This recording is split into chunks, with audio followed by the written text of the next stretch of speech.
Sebagai lembaga yang memiliki agenda utama mempromosikan hak-hak anak, memberikan bantuan, dan menyediakan dukungan serta melindungi anak-anak, Save the Children mengeluarkan sebuah kebijakan yang bertujuan untuk memastikan organisasi Save the Children beserta seluruh rekanan dan organisasi yang bekerja sama dengannya selalu memperhatikan hak-hak dan melindungi anak dalam setiap kegiatan yang dilakukan.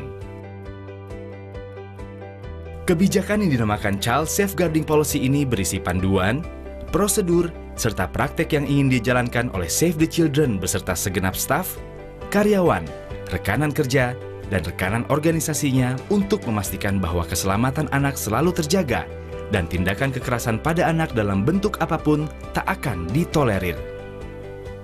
Yang dimaksud dengan kekerasan pada anak adalah tindakan apapun yang dilakukan atau tidak dilakukan oleh individu atau institusi yang secara langsung atau tidak bisa menyakiti anak atau merusak prospek perkembangan anak yang sehat dan aman.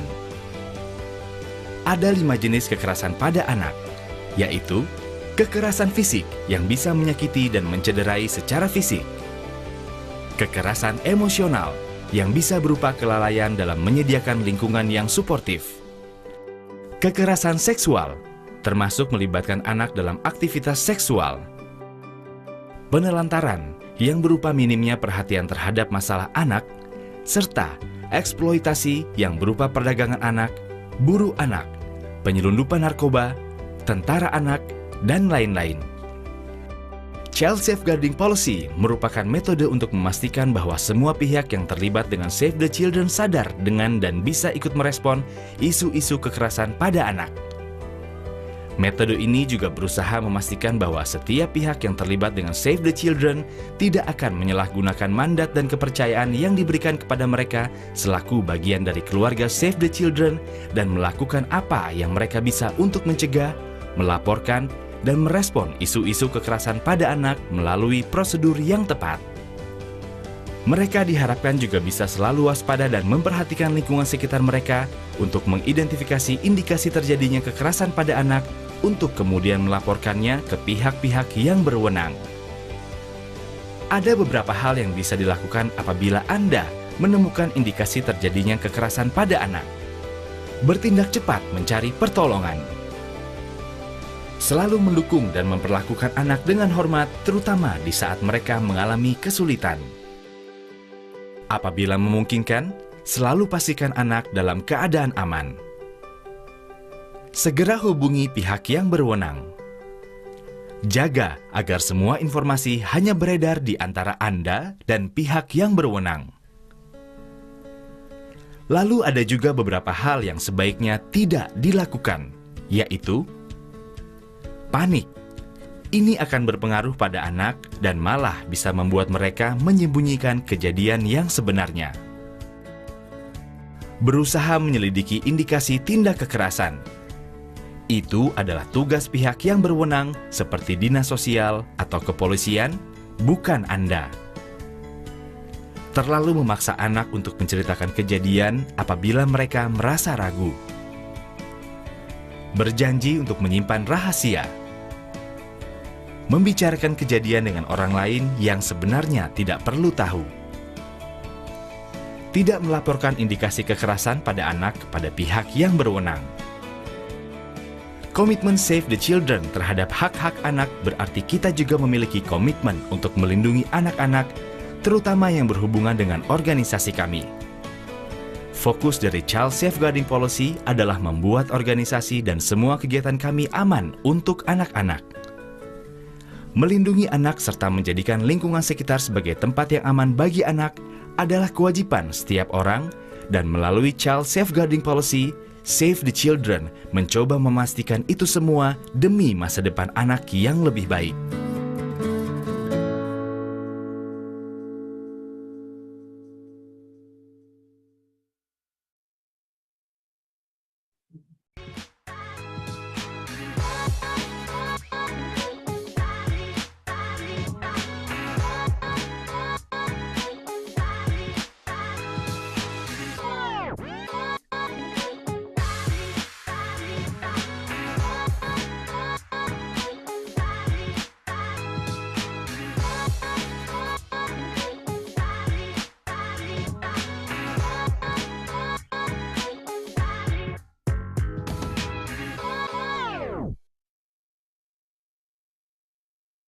Bismillahirrahmanirrahim. Distinguished speakers, Save the Children colleagues, ladies and gentlemen. Assalamualaikum warahmatullahi wabarakatuh. Good morning, selamat pagi, salam sehat. I am honored to join you today at International Webinar celebrating Indonesia National Children's Day, Save the Children Indonesia 2022, Protecting Children from Climate Change through Building Resiliency. Our international webinar this morning is the 7 sessions from the whole series of Pekan Berpihak pada Anak activities that has been initiated on July 22nd until this coming Thursday, July 28, from 9 a.m. To around 4 p.m. This is a timely platform to learn and share best practices from Save the Children to public and escalate partnership with government, civil society organizations, universities, and many other organizations. This morning's sessions would seize the opportunity to learn from our distinguished speakers on what is climate change and the adverse impact, how it relates with child protection issues and their respective priorities that are aligned and would complement our works in Indonesia. Our moderator for this morning sessions is Yodi Kristiani, Senior Research Manager at Cerdas. Cerdas is a research business unit at Save the Children Indonesia, stands for Child-Focused Research and Evaluations to develop actionable solutions. The unit aims to build Save the Children capacity, capabilities, and credibility in generating a robust evidence for internal and eventually external market needs. Ladies and gentlemen, now please allow me to read some of the rules on participating in this webinar in Bahasa Indonesia for our audiences. Bapak Ibu yang saya hormati, kegiatan hari ini akan mengikuti beberapa peraturan agar kegiatan pagi ini berjalan lancar bagi kita semua. Mohon izin saya membacakan beberapa poin peraturan yang harus kita cermati. Yang pertama adalah Bapak Ibu sekalian diharapkan dapat menggunakan username dengan nama asli dan asal daerah. Misalnya Mentari dari Bandung, ya, Mentari Strip Bandung. Kemudian mengisi daftar hadir yang nanti akan kami bagikan menjelang akhir acara melalui link yang akan dikirimkan pada akhir acara melalui kolom komentar oleh panitia. Kemudian mohon Bapak Ibu juga bisa memastikan audio tersambung dan dalam keadaan mute selama presenter menyajikan materinya. Kemudian diharapkan Bapak Ibu dapat menyampaikan pertanyaan dan pendapat melalui kolom Q&A yang ada di bagian bawah layar Bapak Ibu atau raise hand dengan bahasa yang sopan, non-diskriminatif, dan menghargai semua pihak. Pastikan laptop atau handphone yang Bapak Ibu gunakan juga dalam kondisi yang baik saat dihubungkan dengan aliran listrik. Pastikan juga di sekitar tempat duduk Bapak Ibu tidak ada kabel listrik yang terhubung dengan aliran listrik. Hal-hal yang tidak boleh dilakukan selama mengikuti kegiatan ini yang pertama adalah diharapkan Bapak Ibu tidak menggunakan username atau nama pengguna dengan nama device, misalnya Oppo, Samsung, dan lain sebagainya, nama kombinasi angka atau huruf, dan nama yang tidak dikenal lainnya. Diharapkan Bapak Ibu juga tidak keliru menuliskan nama pada daftar hadir, tidak bertanya dengan maksud mencari tahu identitas atau informasi yang bersifat rahasia, tidak melakukan kegiatan lain, terlebih melakukan kegiatan yang berbahaya atau sambil berkendara di luar rumah dan sebagainya. Yang terakhir, Bapak Ibu diharapkan tidak keluar masuk ke ruang Zoom tanpa izin terkecuali karena terkendala oleh jaringan. Nah, Bapak Ibu sekalian, yang berikutnya saya ingin menyampaikan bahwa kegiatan hari ini juga menyediakan penerjemah bahasa Inggris Indonesia dan Indonesia ke Inggris untuk dapat mendengarkan dalam bahasa yang dipilih. Pada tampilan laptop Bapak Ibu, bisa melihat ada fitur interpretations. Kemudian Bapak Ibu bisa memilih bahasa Indonesia pada saat pembicara menggunakan bahasa Inggris. Ya.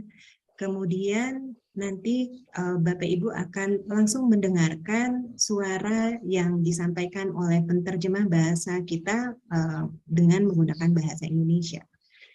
Kemudian yang berikutnya, next. Apabila Bapak Ibu mendengarkan lewat atau menyimak kegiatan hari ini dengan handphone, maka tampilan interpretations juga ada di bagian bawah layar Bapak Ibu, ada pilihan language interpretations, kemudian pilih bahasa Indonesia untuk dapat mendengarkan dalam bahasa Indonesia saat pembicara menggunakan bahasa Inggris. Ya. Kemudian pada kegiatan pagi ini kita juga dibantu oleh 2 orang juru bahasa isyarat, ada Mbak Mada dan Mbak Aru, ya, yang juga akan membantu menerjemahkan selama kegiatan hari ini. Bapak Ibu bisa dapat langsung menyimaknya pada tampilan layar Bapak Ibu. Oke, so ladies and gentlemen, Bapak Ibu sekalian, kita akan sama-sama menyimak acara berikutnya, yaitu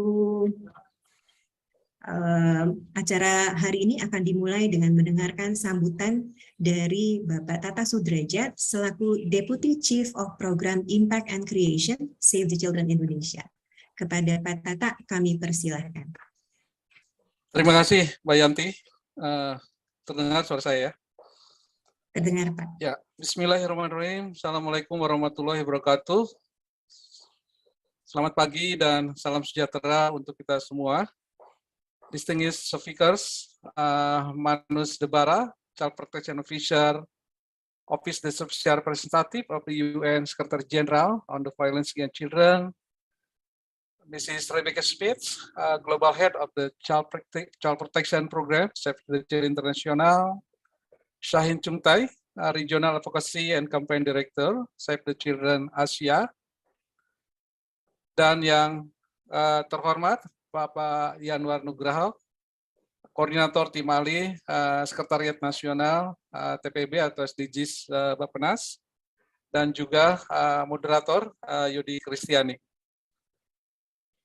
Dan pertama-tama mari kita panjatkan puji dan syukur kehadirat Ilahi Robi bahwasanya kita bisa bertemu hari ini, pagi ini untuk mengeksplor berbagai pengetahuan atau isu yang terkait dengan perubahan iklim dan juga perlindungan anak.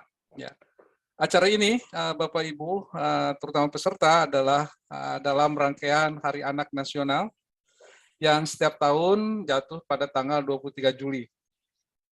Dan Save the Children juga saat ini memiliki program kampanye yang disebut Generasi Iklim, ya, Generasi Muda Iklim untuk 3 tahun ke depan, untuk membantu anak-anak dan kaum muda untuk mengerti lebih baik tentang perubahan iklim, krisis iklim, dan apa risikonya bagi anak-anak dan anak muda sekarang dan juga nanti.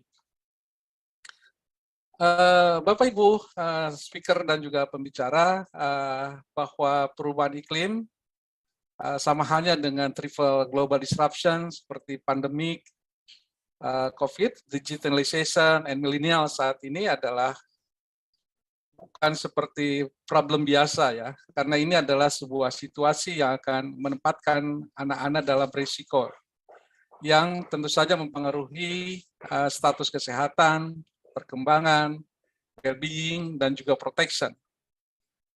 Ini bukan isu spesifik seperti yang kita tahu seperti pekerja anak, perkawinan anak, anak di panti asuhan, dan seterusnya. Tetapi ini adalah isu yang punya hubungan sangat luas, ya, sangat dalam, ya, sangat komprehensif kepada kehidupan anak-anak saat ini dan juga di masa depan. Perlindungan anak adalah segala sesuatu yang terkait dan melindungi hak-hak anak secara keseluruhan. Ya. Kegagalan dalam memenuhi hak-hak anak, ya, terutama dalam kaitan dengan hak-hak dasar seperti survival, development, dan protection, serta participation, akan menempatkan anak dalam posisi membutuhkan perlindungan, atau sering disebut children in need special protection, dan bahkan dalam beberapa situasi menyebabkan kematian anak. So dengan cara itu kita ingin lebih mengerti lagi tentang resiko dari perubahan iklim dan bagaimana perlindungan anak-anak ini, pemenuhan kebutuhan dan hak-haknya bisa terpenuhi dalam situasi yang sulit dalam konteks perubahan iklim. Jadi dengan lebih memahami, mengeksplorasi pengertian kita, pemahaman dan climate change, maka kita berharap bahwa upaya dalam perlindungan anak jauh lebih efektif lagi.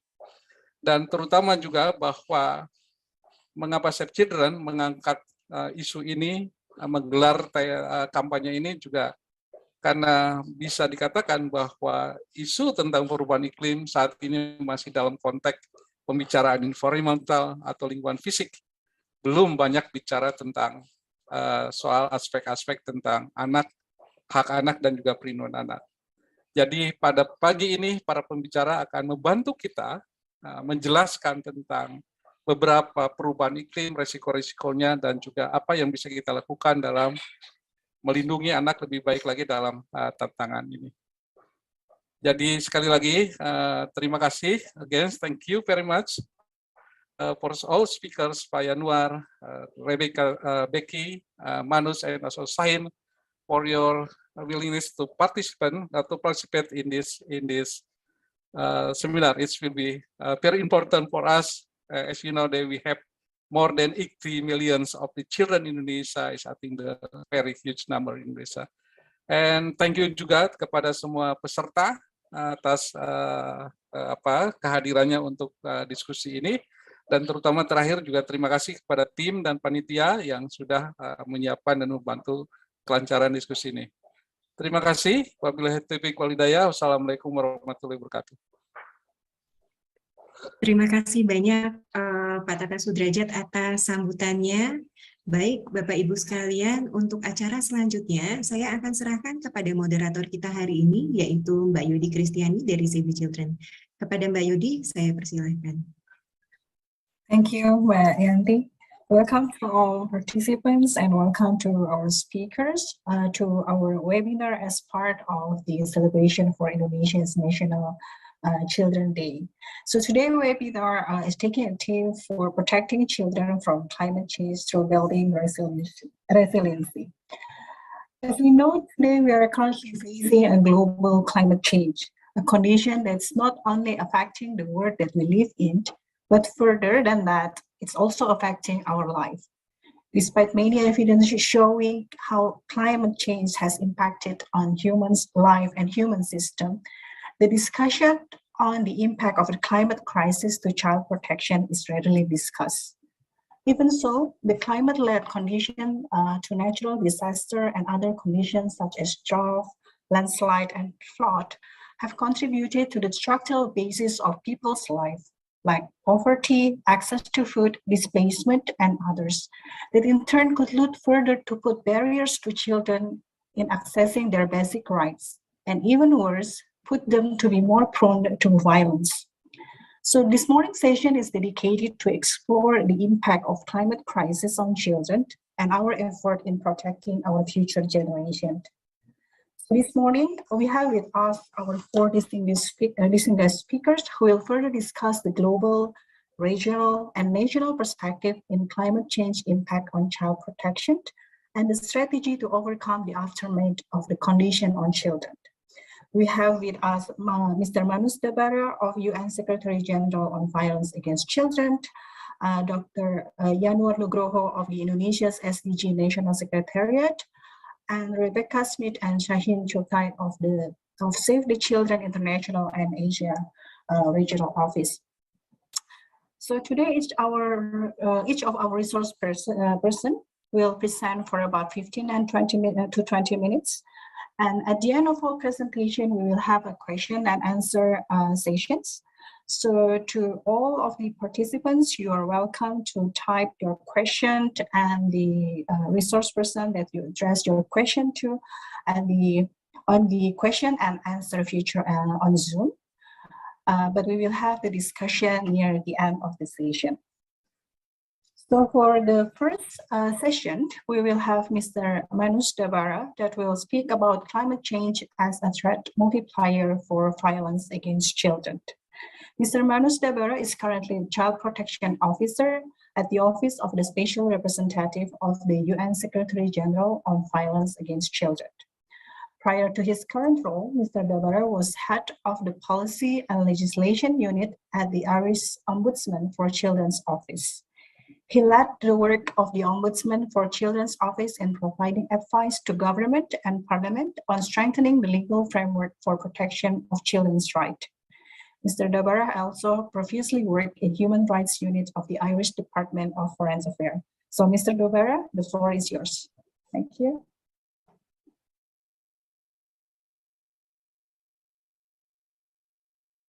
Can you hear me well? Yes. Okay. Okay. Take two. Thank you very much indeed, Yodi, and thank you indeed to the team at Save the Children Indonesia for the invitation to participate. It's a great honor to be here celebrating with you National Children's Day and the Learning event. Well, indeed, the impact of climate change on children's protection and well-being is a very important priority for the Special Representative of the Secretary General on Violence Against Children. And so it's a particular pleasure to join you for the discussion today. And I also look forward to learning from the exchange. Well, Yodi, as you said during the introduction, the climate crisis is one of the major global challenges of our time. When we see rising sea levels, floods, extreme weather events, desertification, deforestation, and a long list of other negative consequences of climate change, we know that sadly they are becoming a kind of new normal. And according to UNICEF's first child-focused climate risk index, 1 billion children worldwide are at extremely high risk of the impacts of the climate crisis. You can move on to the next slide, please. Thank you.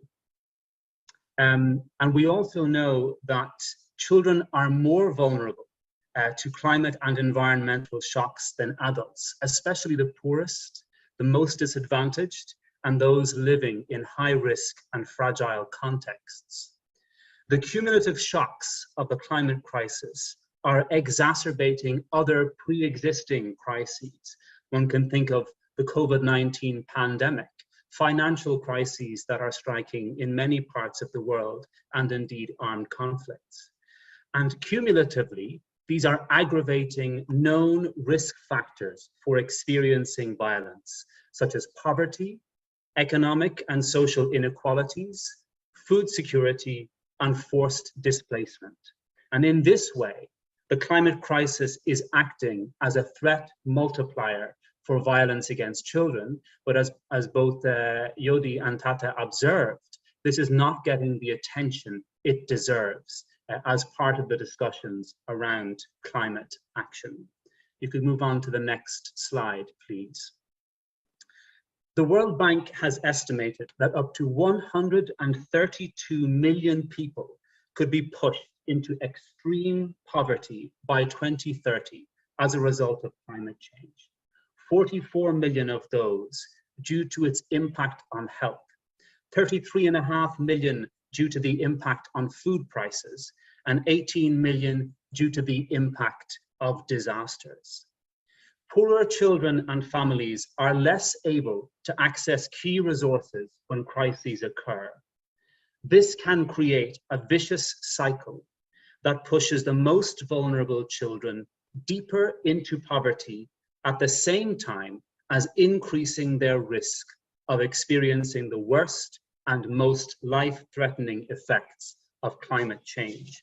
Under these conditions, children are exposed to greater risk of violence and exploitation, including as a result of engaging in survival behaviors and negative coping mechanisms. Displacement is occurring at an unprecedented scale. Millions of children around the world are being driven from their homes by the impacts of slow onset disasters, environmental degradation, and sudden onset disasters that are exacerbated by climate change. in 2020 alone, disasters of this kind triggered 3 times more internal displacement than violent conflicts did. And the World estimates that the World Bank, estimates that the number of internal climate migrants could surpass 216 million by the year 2050. Now, as we all know, displaced children are more likely to be victims of various forms of violence at all stages of their journey. Additionally, displaced children often lack access to humanitarian assistance and services. They could be deprived of liberty because of their or their parents' migration status under policies that criminalize irregular migration, and they may face discrimination and the possibility of homelessness. Natural disasters bring environmentally induced changes in supervision, accompaniment, and child separation. They bring the transgression of social norms in post-disaster behavior.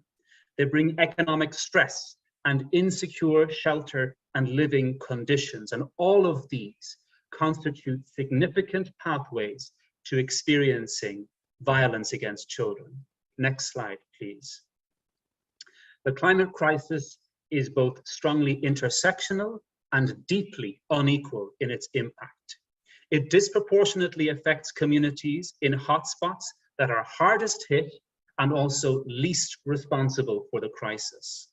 The disruptive effects of climate change on the capacities of social services and communities to respond to violence are felt most keenly in countries with the fewest resources to adapt and remain resilient, especially as they contend with other challenges. Almost all of the extremely high-risk countries when it comes to the impact of the climate crisis are also considered fragile contexts, and 1/4 of them have very high levels of displacement, with more than 5% of the entire population displaced. In addition, we know that not all groups of children are affected in the same way. Children who are already in disadvantaged situations are particularly vulnerable to the impacts of climate change, including children deprived of family care, children with disabilities, children living in poverty, children in rural areas, and so forth. We know that girls and women, especially those in rural areas, are also disproportionately affected by climate change. So as the climate crisis overlaps with other crises, as it intersects with other vulnerabilities and exacerbates major risk factors, it is magnifying the threat of violence against children, including gender-based violence, child marriage, child labor, abduction, trafficking, and recruitment into criminal, armed, or violent extremist groups. And the climate crisis is also harming children's mental health with an increase in distress caused by climate change, where young people in particular, are becoming anxious about their future. And if you could move to the next slide, please. So reflecting a little bit also on, well, where are we with responses? Well, we know that we have a wide range of high-level political commitments. We have treaties, agreements that are addressing the climate crisis at global, excuse me.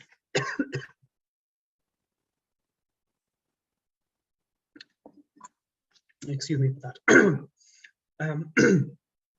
The frameworks exist at the global, regional, excuse me one moment, sorry.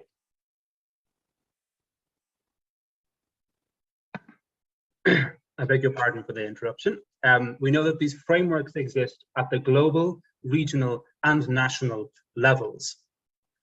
We know also that the international framework of human rights standards is also particularly relevant and provides guidance. It means that we have to make climate action consistent with those standards, including through having the highest ambition possible to prevent harms related to climate change from worsening, to build resilience equitably and reduce the risks faced by the most threatened by climate change, and to ensure accountability and access to effective remedies for those impacted by climate change. Policy frameworks and normative standards addressing different dimensions of the climate crisis have also been developed at the regional level, including the declarations adopted by ASEAN addressing children's right to a healthy environment and child-sensitive climate actions. Initiatives at the national level encompass significant legal reform and policy frameworks, highlighting and addressing the impact of the climate crisis on children. Education, climate literacy, and awareness-raising initiatives are also a critical component. Although states are the primary duty bearers of rights, businesses also have a responsibility to respect human rights and to do no harm, especially as business activity has been the source of significant environmental damage that impact children's living conditions, health, development, and well-being. Now, despite all these frameworks and initiatives, we know well that more needs to be done to make the responses to the climate crisis child-sensitive, including by addressing the very important connections between the climate crisis and child protection. According to UNICEF, for example, only 42% of all nationally determined contributions contain direct reference to children or youth, and only 20% mention children specifically. Less than 2% of those nationally determined contributions mention the rights of children specifically. So in addition to greater attention to children and their rights in legal frameworks, in action plans, in these awareness-raising initiatives, there is also a need for greater investment in adaptation and resilience. It is essential to invest in cross-sectoral, child-sensitive climate policies that address specific risks and vulnerabilities of children and the drivers of violence linked to climate change. Investing in children also means involving them, empowering them, and listening to them as part of the solution in tackling the climate crisis. Children are increasingly making their voices heard. They are already acting at the forefront of climate action worldwide through their social media activity, their community and civic engagement, participation directly in climate negotiations, child-led strikes, and peaceful protests, despite the many barriers that they face. As environmental and human rights defenders, children are also increasingly using the justice system as a strong and powerful tool to demand climate justice. But despite these and many other examples, the barriers to child participation remain considerable. Acting as environmental human rights defenders brings risks for children, such as being criminalized and silenced, threatened and stigmatized. Negative cultural and social norms regarding their right to a voice in the decisions that affect them limit their engagement, and these attitudes remain widespread. This underscores the importance of redoubling our efforts to ensure children are provided with safe pathways to access information, express themselves, and become involved in climate action and decision-making processes. Thank you very much indeed for your attention. Thank you, Mr. Rivera, for the interesting presentation. So it is really good to learn the global insight on the climate crisis impact on children that can work on both ways. One is from the direct impact itself of the climate crisis, and the second one through the disruptive service. And it is also good to learn that there are actually global framework, the regional framework for addressing these issues, but adaptation is needed to be child sensitive. And this leads us to our second presenter, Rebecca Smith, or Becky. She will talk about protecting children from climate change through building resiliency. I will read her short bio. Rebecca is currently the global head of child protection program of Save the Children Internationals. She holds a master's degree in social work and public health from Columbia University. Becky has been working for Save the Children for the past 11 years and is currently support best practices in programming and is particularly focused on strengthening the social welfare workforce, building evidence-based parenting programs, and strengthening community-led approaches to child protection concerns. She has provided technical support to numerous country offices like Cambodia, Indonesia, Liberia, and Sri Lanka. And she's also part of the climate change task team, looking at how child protection programming can help to mitigate and respond to climate-related crises. I will invite Becky for delivering her presentation. You have about 20 minutes for your presentation. Becky, the floor is yours. Thank you. Thank you.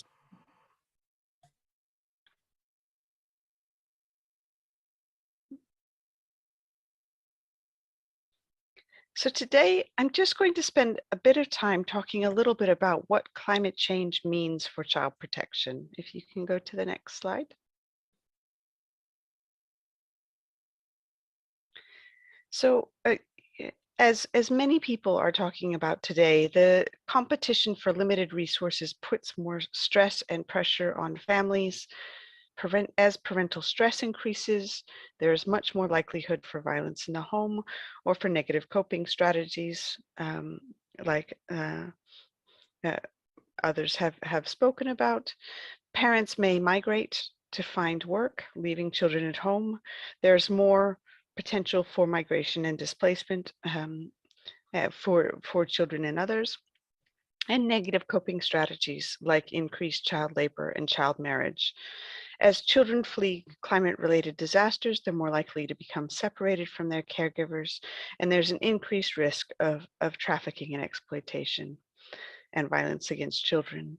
So what can we do? And in the previous presentation, we talked a lot about frameworks and international commitments. I'd also like to talk about a few more specifics about Indonesian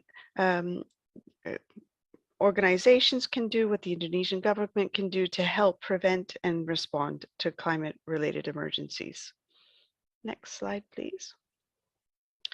So the first is in investing in strong child protection systems, including the social welfare workforce and an information management system, which means that it helps to track and to follow up on individual cases of children. Supporting birth registration for all children, which can become incredibly important when you're trying to prevent trafficking or children migrating, trying to figure out where they are if they've been separated or unaccompanied. Supporting children's groups, again, like in the previous presentations, about what can children do? What types of activities do they want to do? What can they do to help advocate for their concerns? How can we make sure that they're listened to? Supporting community groups with disaster risk reduction and helping to empower communities so that they are aware of the risks within their communities and they're understanding what they can do to be part of the solution, and helping to hold government to account. Working with communities about what happens if there is a disaster and to prevent a separation. And in areas that are seasonally affected, supporting community response plans, including missing children's points. And I just wanted to give an example in Cox's Bazar about how we established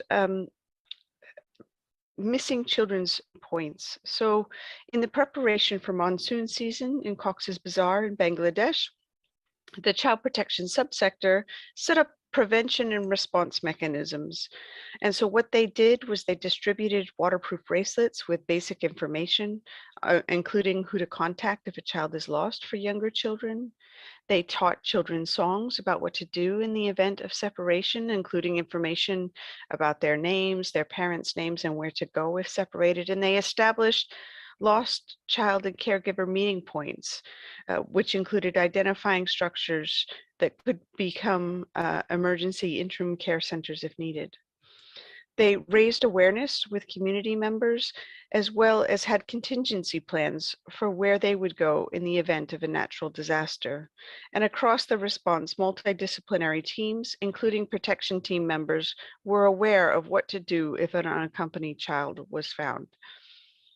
In addition, we can continue to include parenting support programs and mental health and psychosocial activities for children and caregivers, talking about stress, talking about challenges, and addressing some of the challenges in terms of adolescents looking for work, or parents who have to change their different types of work that are available potentially due to climate change. And next slide, please. In response, like we've seen in many climate-related disasters, immediate government response. And this is also how we can work with the social welfare workforce to make sure that social workers are prepared so that they can respond immediately, that we don't have to wait for humanitarians to come in and support, that this can be a government-led response. Identifying unaccompanied and separated children and preventing trafficking, which is a holistic response, working with anyone who comes into contact with children on a regular basis, trying to understand how they're connected with their caregivers, who they're traveling with, where they're going, and where they end up.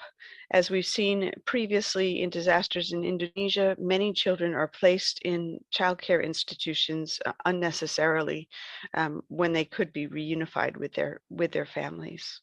We've also recognized the need for cash and voucher assistance, or a connection to those social protection schemes, so that families can have that immediate cash support if they suddenly don't have access to income like they used to. Supporting mental health and psychosocial activities for children and youth, empowering them to speak out about what they're seeing and doing, and having a sense of normalcy during a humanitarian disaster helps with healing. Supporting caregiver stress reduction and helping caregivers to come together and be able to support one another, and ensuring social workers have appropriate supervision and support. And these can be very non-tangible, but they can also be quite tangible in terms of adequate transport and emergency funds to support children who need it the most.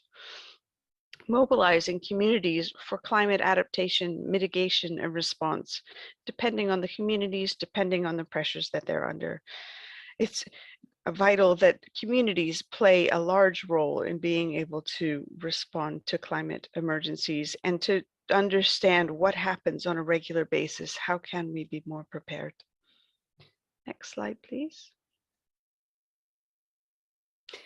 So those are just a few of the pointers of how we can be a little bit more prepared, looking at prevention and response and building child and youth resiliency to climate-related disasters. Thank you very much.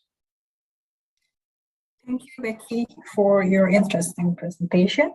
So from Becky's presentation, we learned about preventive and response action by involving communities, government, and children. So the point is working with the community, with the family, with children, making them as the part of the response instead of the target. So having said that, we are going to move forward to our third speakers, Dr. Yanuar Nugroho, who will present about Sustainable Development Goals and Government of Indonesia measures to protect children from climate change. I will read his short bio. So Dr. Nugroho is a researcher, academician, and public sector practitioner. In addition to his prominent academic works, he is currently appointed as expert team coordinator at the Indonesia SDGs National Secretariat at the Ministry of National Development Planning. Prior to his current role, he was the Chief Deputy of the President's Office and also served as technical expert of Presidential Working Group for Development Monitoring. He is also a co-founder and member of advisory board of Center for Innovation Policy and Governance. Currently, through evidence-based policy making in government and OGP Global Envoy, he is committed to embedded research and knowledge into development planning. Dr. Nugroho, the floor is yours. I invite you to deliver your presentation. Thank you. Thank you, Mbak Yodi. How much time do I have? About 20 minutes, but I will remind you when the 15. So 15. 5 to 20 minutes. Okay, thank you very much. Colleagues, ladies and gentlemen, friends, thank you very much, firstly, for inviting me to this distinguished forum, and I'm so pleased and honored to be here with you all. Listening to the previous two speakers, I think I don't have much left to say, actually, Mbak Yodi. But in the spirit of sharing, especially the perspective of the government, but also let me start with a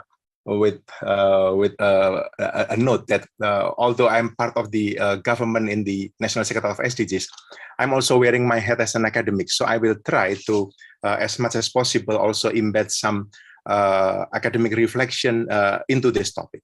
So let me start with this. I think Ulrich Beck, when he wrote his essays on risks, prior to that, in his work Metamorphosis of the World, how climate change is transforming our concept of the world, he says clearly that climate risk teaches us that the nation is not the center of the world. So it is the concern of everyone. It requires all of our attention, effort, endeavors to address this. And today, when we talk about climate change, I just give you a very quick picture about its impacts in Indonesia, from disease, land and forest fire risk, increase of temperature, increasing rainfall, sea level rise, extreme wave, decrease of rice production, vulnerable coastal, and also hydrometeorological disasters. These are quickly just a glimpse of what climate change impacts are in Indonesia. And I believe in different parts of the world, it has same, similar, or maybe even worse impacts. If we then look at the impacts of climate, environment, and energy change and SDGs, we have direct effects, we have indirect effects, we have the social dynamics which relates to those SDGs goals, and then impact. Then children are one of the most vulnerable groups due to the impact of climate change. These are just some numbers. 1 billion children, nearly half of the world's 2.2 billion children, live in one of 33 countries categorized as very high risk, extremely high risk. And Indonesia is in the 46th position, categorized as high risk. Indonesia. So, from this perspective, we can see that climate crisis impacts also to children. Climate crisis is, to some extent, child crisis. Between 2030 and 2050, around 250,000 extra deaths will occur annually as a result of climate change impacts on nutrition, malaria, diarrhea, diseases, and heat stress. That's according to WHO. For children, poorer ability to resist extreme weather events than adults.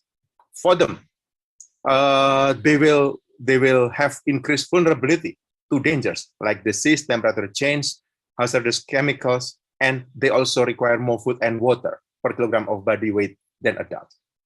And then, if we look at the Indonesia case, children in Indonesia are among the global population at high risk from the effects of climate change, with dangers to their safety, education, and health.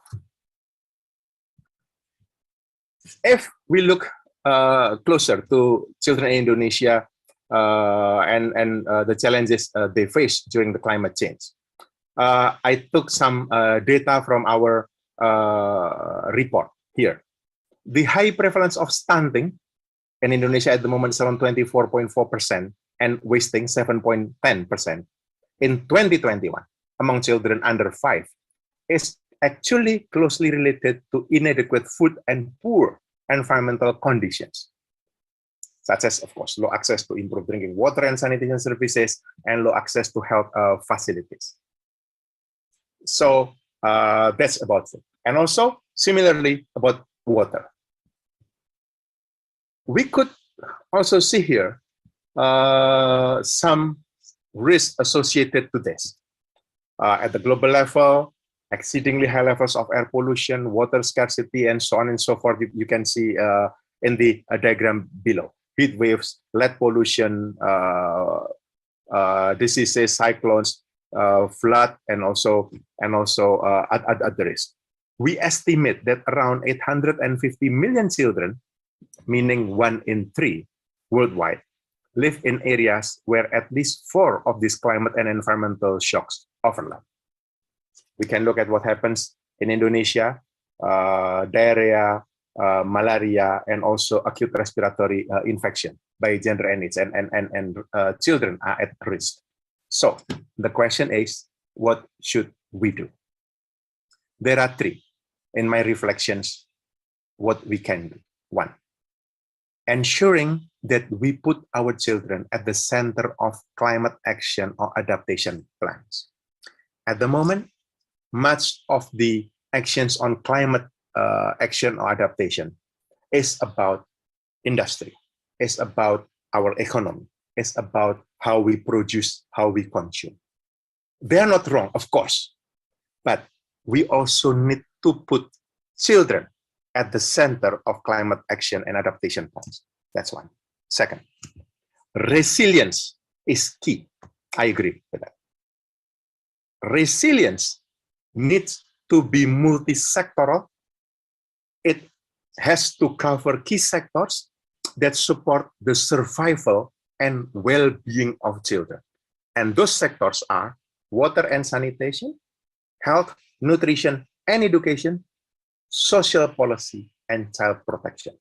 These 3 key sectors, I think, are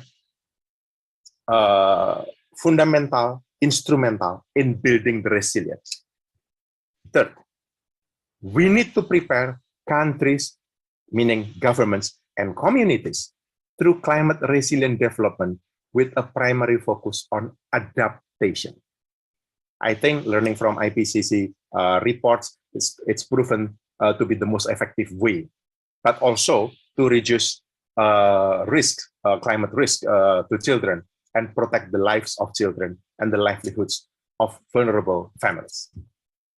I think I could stop here, but quickly I will just go through some Indonesia's commitments as a government to build climate crisis resilience. So based on our medium-term development planning 2020 to 2024, there are a few commitments that I would like to share with you. 1, strengthen poverty alleviation policies and programs. 2nd, integrate child-sensitive commitments to climate change by empowering the mechanisms like cash transfers to help them. This relates to SDG 1, no poverty. Relating to SDG 2, zero hunger, there are 2. 1, strengthening relevant food and nutrition laws, policies and strategies and guidelines to deliver child-sensitive climate change commitments through integration with related programs. Like, for example, stunting prevention, malnutrition prevention, school student nutrition program. 2nd, we coordinate our working groups for nutrition and food security led by related ministries and agencies. Related to SDGs 3, what we are doing at the moment is strengthening the health system through increasing promotive and preventive efforts. Just share you the last few slides, some stories here, basically how through education programs we try to address this climate change, and again with this knowledge we aim to increase the resilience through literacy of climate understanding of climate change among students. both in primary education, secondary, and also university or high school. You can see some examples here, how we do it at the primary and secondary level, like, for example, environmental education program as a local content subject and student extracurricular. For example, how we care about healthy environment through direct practice of environmental management, energy efficiency at the schools, through the forestry vocational school. They help students to prepare them to support forestry development at the university or higher education level. For example, in the agricultural development polytechnic, we work together with scientists there to support agricultural development in Indonesia, also with the marine and fisheries ministry, but also polytechnic, helping more sustainable fishery, and also delivering programs related to low carbon development and climate resilience at the university level. And also, of course, for general public and practitioners. I think what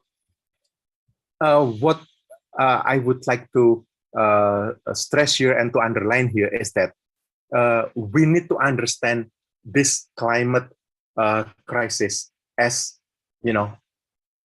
consequences that we face when we do development. I think reflecting and referring back to the IPCC report, we know that it is conclusive now that it is our doing, what we are doing, how we progress, how we develop our economy that contributes to this crisis, to this climate change.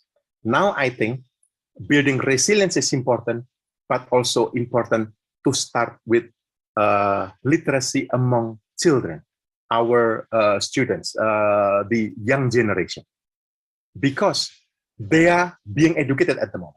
If we are not aware of what they are educated with, the content of their education, the content of their literacy, as Margaret Whitley mentioned here, without reflection about this, we go blindly on our way, creating more unintended consequences and actually failing to achieve anything useful. So with this quote, I stop here and let's discuss more. Thank you very much.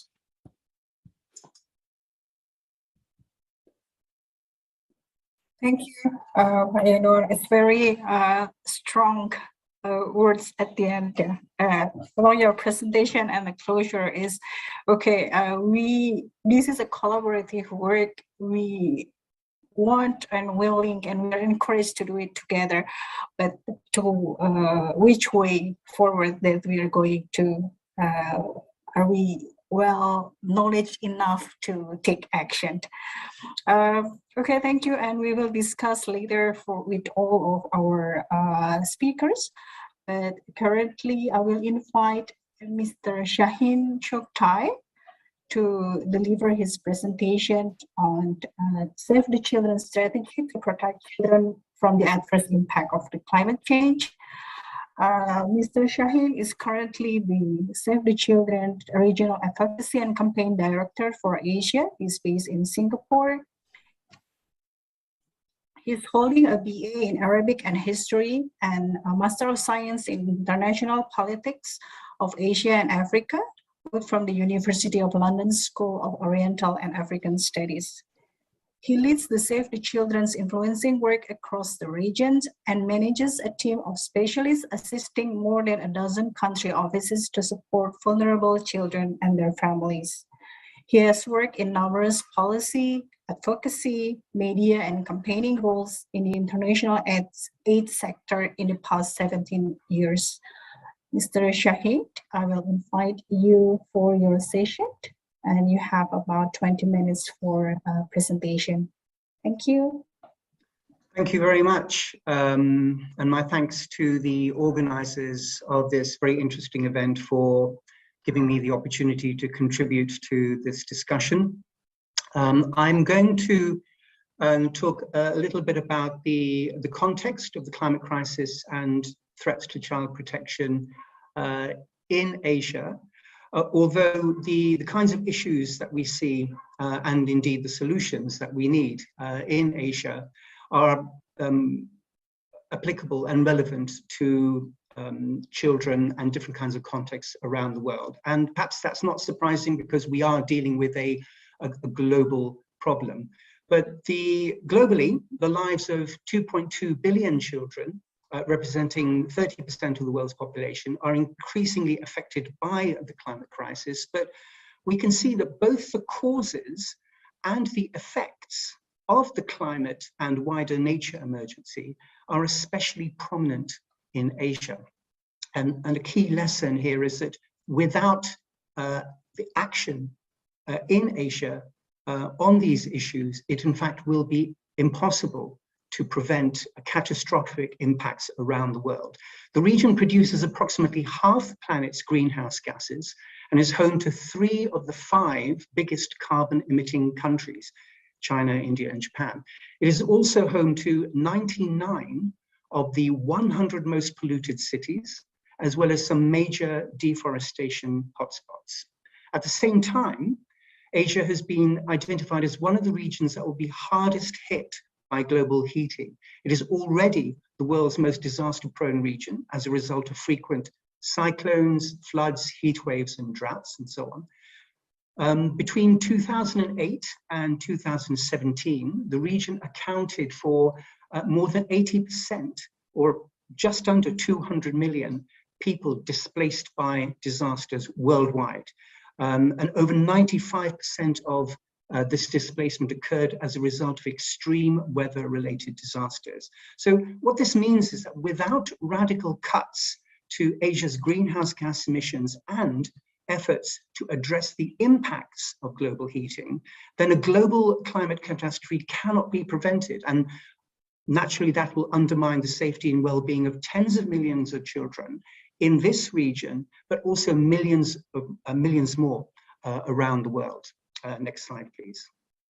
So, broadly speaking, in response to this, Save Children has for many decades implemented programs that respond to extreme weather disasters, and in more recent years has been increasingly supporting climate resilience and adaptation. In 2019, Save Children became the first international development organization, NGO, to be accredited to the Green Climate Fund, which is the largest dedicated climate finance mechanism in the world. This enables us to support countries to deliver even larger scale programs that address climate change. We're now working with the GCF and partner countries in Asia Pacific and in Africa to develop and implement programs that are worth more than $400 million in order to address climate crisis impacts. Additionally, Save Children conducts advocacy and campaigning at the community, national and international levels on a wide range of topics, including economic decarbonization, adaptation financing, upholding children's rights and roles in policymaking processes. And in such efforts, we work to amplify children's voices and encourage their leadership in the climate movement. And we also aim to support those children who are disproportionately affected by the climate crisis, to help them to be part of the solution and to help influence decisions by political leaders and policymakers. And overall, there are several principles that guide our approach to climate actions in Asia Pacific, but also worldwide. While focusing on children and youth, we support other socially excluded groups such as women, indigenous peoples, people with disabilities, and enable them not only to participate in activities, but also to lead the change. We aim to raise children's rights and intergenerational justice issues higher up the political agenda. And we also work to promote learning and disseminate knowledge on climate change and environmental protection. Next slide, please.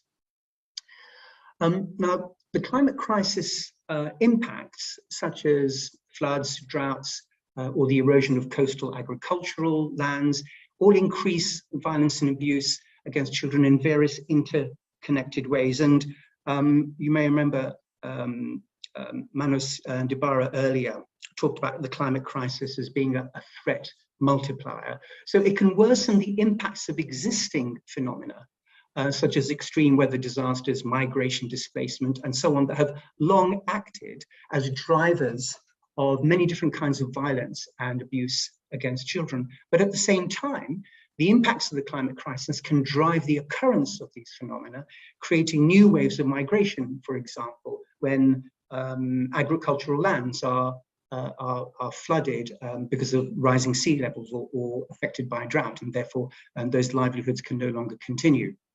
So some of the key issues affecting children are as follows, and some of the previous speakers have touched upon many of these issues already, but we can see from Pakistan to Philippines, floods and typhoons have destroyed or damaged school buildings, and after such disasters, schools that are still standing are commonly used to shelter displaced families, and naturally this leaves children unable to attend school, and in those kinds of situations some children will never return to their studies. So the climate crisis is increasing these kinds of disruptions and depriving children of the protective environment that schools often provide them, and instead leaving them exposed to increased risks of violence, neglect, exploitation, and abuse. Additionally, agricultural families that have suffered losses to their income may find themselves unable to pay school fees or may pull their children out of school to help earn money.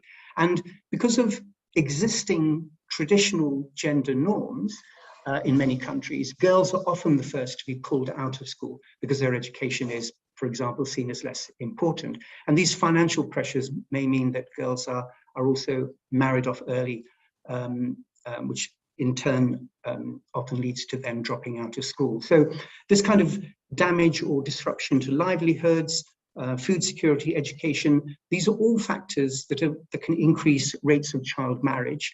And in Asia Pacific, this is already a huge problem. 23 million adolescents between the ages of 15 and 19 are currently married or in a similar union. And this is common in much of the region, with the highest prevalence in South Asia and some Pacific countries. And it's a phenomenon that's being made worse because of climate change and environmental degradation. Similarly, those floods, cyclones, droughts and heat waves that damage or destroy agricultural lands and livelihoods can often push families deeper into poverty, leading some of them to send their children to work in hazardous conditions to support the household, and that in turn, of course, disrupts education. We've already heard about migration and displacement resulting from worsening humanitarian disasters, or indeed rising sea levels that can affect a range of children's rights. So estimates from the Intergovernmental Panel on Climate Change predict that a sea level rise of 2 meters without significant adaptation measures would displace an estimated 187 million people, mostly in Asia, by the end of this century. And some climate experts are predicting that by 2050, rising sea levels will submerge some 17% of Bangladesh and displace about 20 million people there, and also have a catastrophic effect on that country's food security. Already we're seeing rising sea levels increasing salination of coastal agricultural areas in the Mekong Delta, affecting millions of people in Cambodia, Vietnam and Laos. And the resulting migration pushes the poorest and most vulnerable families deeper into poverty and increases the risk of children engaging in harmful work in order to try to earn money for their households. And as some of the speakers have already mentioned, the risk of children becoming separated from their family members also increases during times of migration and displacement. Now, of all of these effects, women and girls experience disproportionate impacts from climate change globally, and that's the same situation that we would find in Asia, where systemic inequality and discrimination mean that women and girls are often pulled out of school, for example, or unable to work. And climate change also has important implications for mental health and psychosocial well-being. Young people, children and youth have very little power to limit the impacts of climate change directly. And so this makes them even more vulnerable to climate anxiety. The socioeconomic impacts of climate change and climate disasters can lead to many adverse mental health effects that in turn can lead to more family violence, including violence against children and gender-based violence against women and girls. So I will turn now to some key recommendations, and this is more from a policy and advocacy perspective. It's not an exhaustive list, but these are some important priorities. The first is that we need to fill in the gaps that we have in knowledge and evidence in order to understand how climate change is increasing violence and abuse against children. There is less literature and evidence in this area in order to build the knowledge of organizations and authorities to be able to address the connections between climate, emotional and mental impact of climate change on children and youth, and then use that information to take urgent action to address both the causes and the root cause the root causes and the impacts of the climate crisis. We need to address and invest protection into our climate action plans. And that means that adaptation and response strategies must integrate actions that address all forms of violence against children, but also the disaster risk reduction planning should consider the risks of violence against children arising from climate shocks. We must make the private sector and industry more accountable for the harm to the environment and to the children that, that their operations are doing. And then very importantly, and this is a point that Dr. Yanuar made when he talked about putting children at the center of climate action plans, we must listen to children, especially those children at the front lines of the climate crisis. They are crucial agents of change in the global fight against the climate crisis. So we must do what we can to support and amplify their voices. Thank you.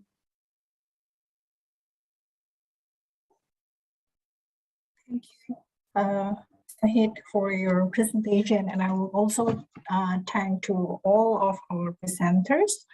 Mr. Manus, who is already left this session because he's apologized because he's feeling a bit unwell, and Becky, Yanuar, and also Sahid.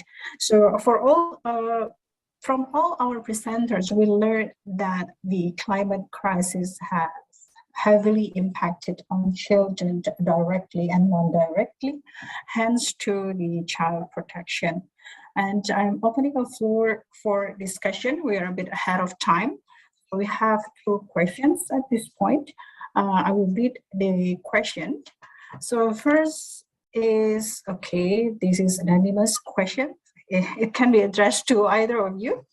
So from the presentation, we have looked into the evidence of how the climate change is affecting on children, and also the recommendation for preventing the impact and also responding to the impact of climate change on children.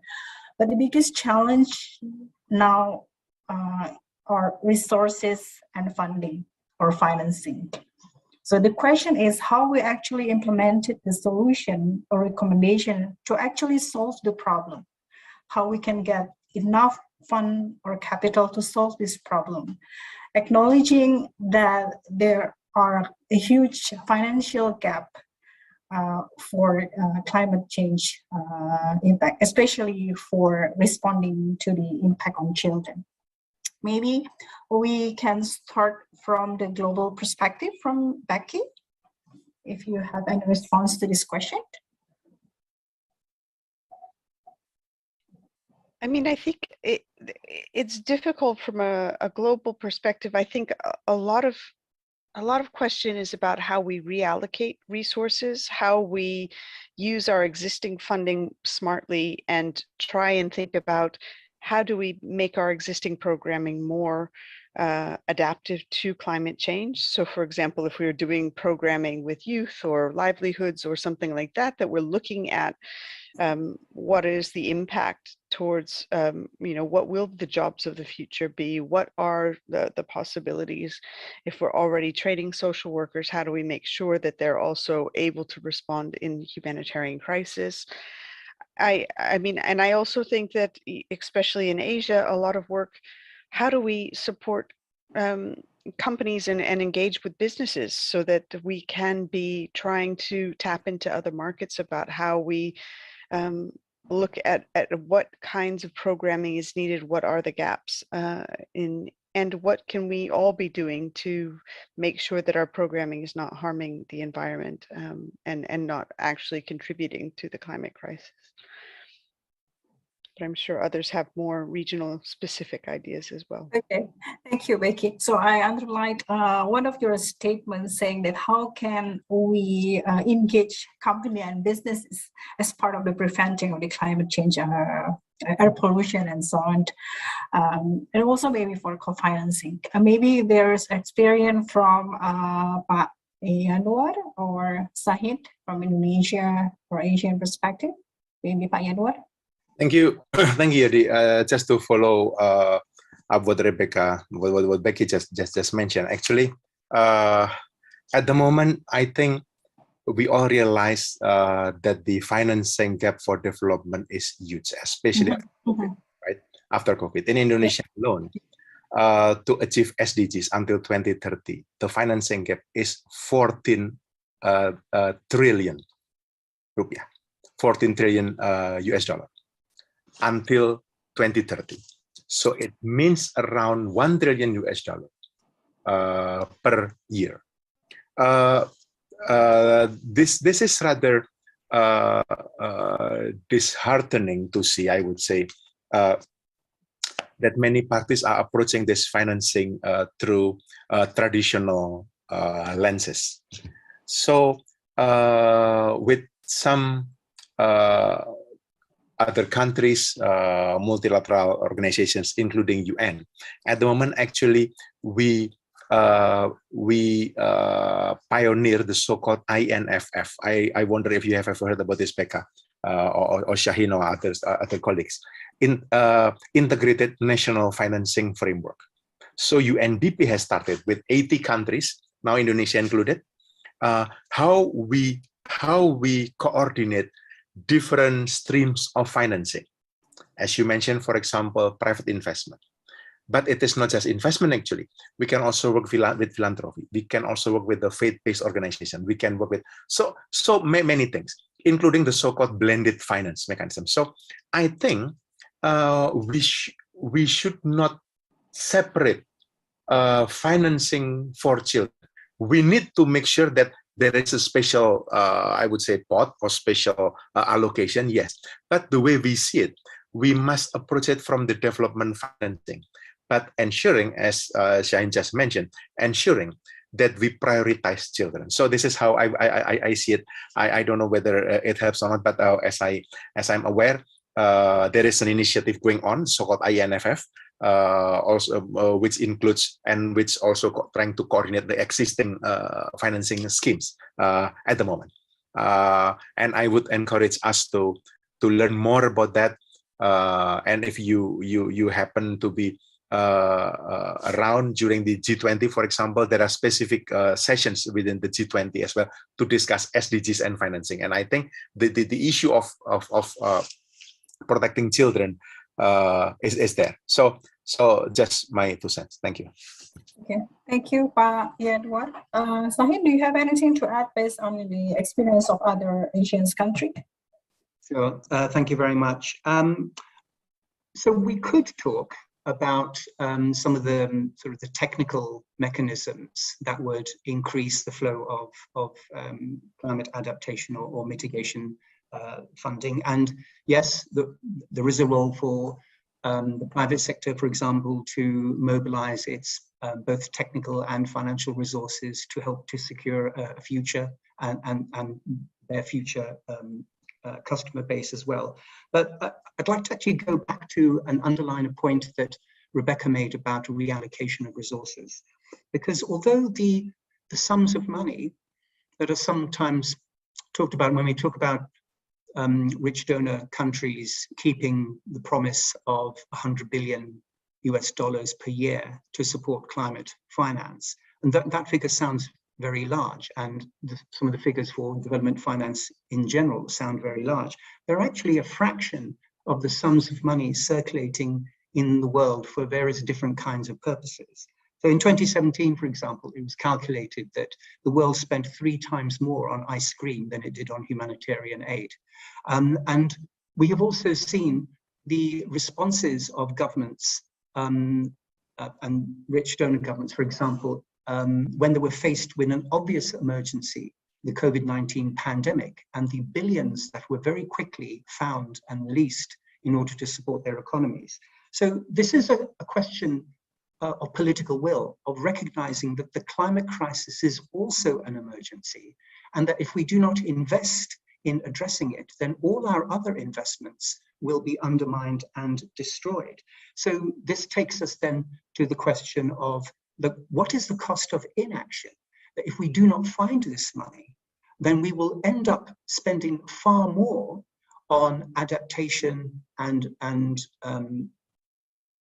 trying to protect coastlines and economies, etc., to which there are going to be limits. If we do not prevent a climate catastrophe, there are limits to adaptation. It is not a magic bullet that will solve everything. So these are the kinds of big picture questions that we need to consider, and the governments need to consider, and we need to encourage them to consider, to take action now in order to avoid higher costs later.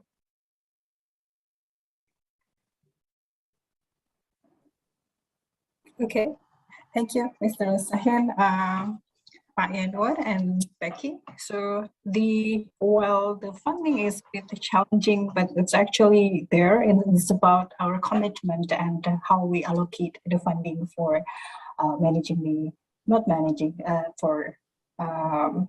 addressing the issue itself.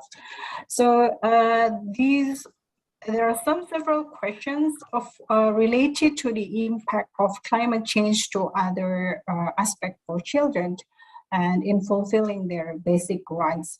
The first one is there any specific agenda in government of Indonesia to ensure that we have a more resilient education system to reduce the disruption in education in the future as consequence of climate change? So this question is addressed to you, Pak Yanuar, please.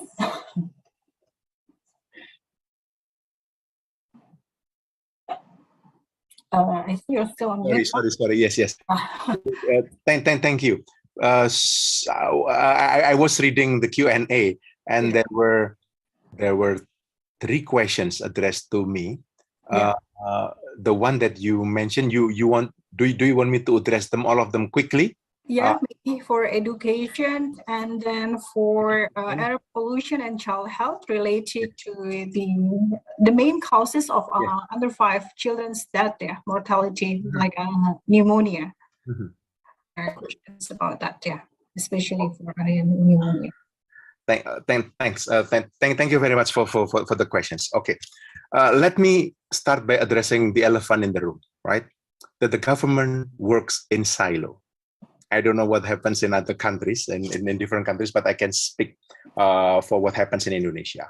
The government, unfortunately, works in silo. Different ministries, different agencies, they focus on their responsibility. They might do well, but often they don't really see the linkage between what they are doing. Of course, if you confront them this head to head, they will review you. But in reality, that is what happens.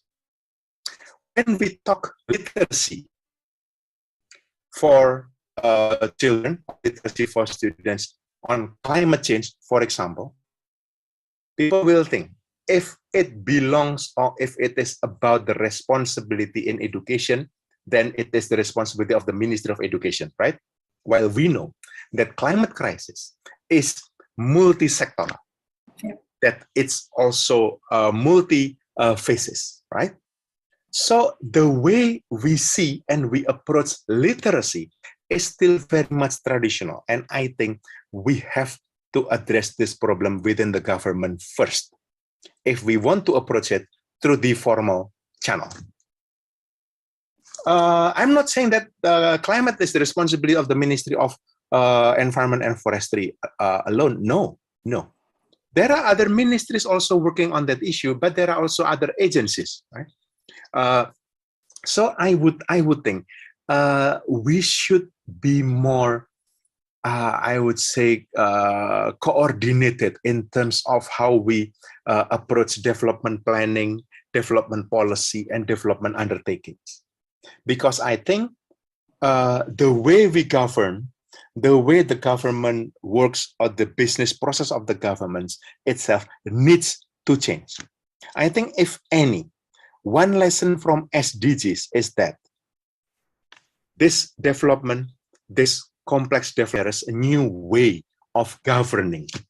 And I think, to be frank, Indonesia is still a bit lacking for that. Okay. So if there are parties, there are groups, there are interest groups who are focusing on building literacy as part of building resilience for the children in climate crisis, I think we should start by like multi-stakeholder platform. In SDGs itself, you know, it's not just the government. We need to work together with academia, with the media, with the private sector, with civil society, with everyone basically, because it's impossible to rely on government. That's one. So number two, your questions, the same. When we talk about pollution, air pollution in Indonesia, people will think, is it the responsibility of the subnational government, city government, or is it the responsibility of the Ministry of Industry? Because, you know, those industry are polluting the air. Who will you blame? Who you will blame when you come to Jakarta and see Jakarta so polluted, or when you go to Cikarang, western part of Java? Who will you blame? Again, because the so-called the governance of this issue is still very much, while we at the moment living in the world with this, I would say, new challenges, new problems, but we approach it using old mechanism, old thinking, old perspective, which is what I mentioned by those silo approach. I'm afraid that it is still a bit long way, but for that, specifically for air pollution, I would rely more on the subnational government for this, instead of the ministry.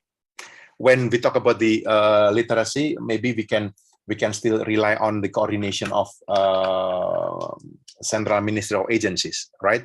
Because, like for example, the curriculum, everything. If we go down the route, both formal and informal and non-formal educations, but for the problem, like the actual problem in the field.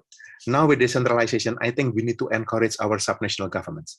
There are many champions, there are many good people working at the subnational level. We need to work with them. So again, here my message is, please do not see government as one entity. Unpack it. Do not see subnational government as one entity. Unpack it. You can choose as civil society, as academia. You can work with government agencies. You choose. You can work with them. Identify good people, identify reformers within the government. I believe there are many good people with good intentions within the government, both in the central and also subnational government. Work with them. Sorry, a bit long, but that's just my response. I mean, for someone who is not civil service, but I joined the government for 7 years, working directly under 2 presidents and 4 chief of staff. I learned a bit how the government works, although I'm not civil service, and I think the change needs to be.